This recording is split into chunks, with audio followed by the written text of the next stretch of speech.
అధ్యక్ష దయచేసి ఒక్కసారి వినాలి. 10 సంవత్సరాలు మీ ప్రభుత్వంలో క్రీడలను పూర్తిగా బొందబెట్టిన చరిత్ర మీది.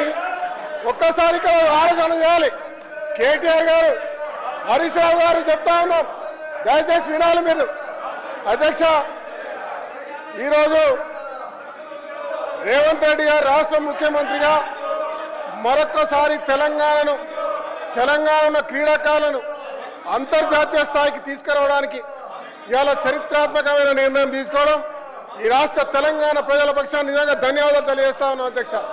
ఇవాళ అధ్యక్ష, గతంలో 36 అకాడమీలు ఉండేటివి అధ్యక్ష. ఈరోజు గత 10 సంవత్సరాల నుంచి ఒక్క అకాడమీ లేకపోగా అసలు క్రీడలు అనే దానికి పూర్తి గుర్తింపు లేకుండా కూడా ఉన్నటువంటి క్రీడా ప్రాంగణాలు కూడా మరుగున పడేటట్టు చేసిన చరిత్ర వీలే అధ్యక్ష.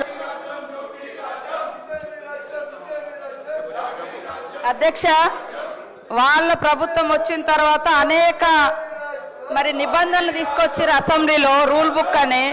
వాళ్ళే వాటిని తుంగలో తొక్కుతున్నారు.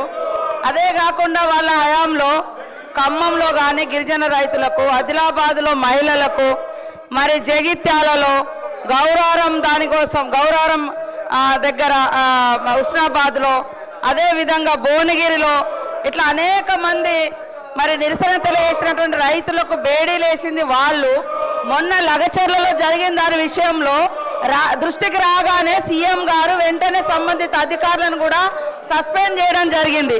కానీ ఈ రోజు వాళ్ళు ఒప్పుకుంటారో ఆ రోజులలో మేము బేడీలేసి తప్పులు చేసినామని కనీసం ఒప్పుకునేటువంటి నైతిక ధైర్యం ఉన్న అర్హత ఉన్నదా నేను అడుగుతా ఉన్నా. కాబట్టి మీ ప్రభుత్వం ఉన్నప్పుడేమో అన్ని రూల్స్ బుక్ తీసుకొచ్చి ఎవరు వెళ్ళోకి రావద్దు, ప్లే కార్డులు పట్టొద్దు అని నిబంధనలు పెట్టారు.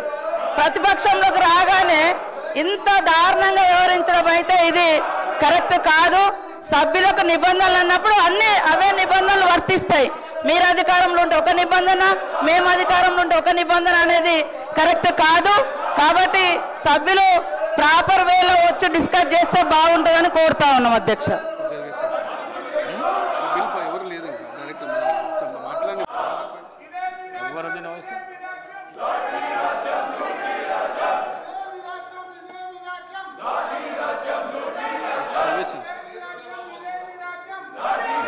The question is that the Young India Physical Education and Sports University Telangana Bill 2024 be taken into the consideration. Those who are for the motion, please say aye. Those who are against, please say no. Ayes have it, ayes have it. The motion is carried and the bill is consideration. I shall now put up the clauses to vote.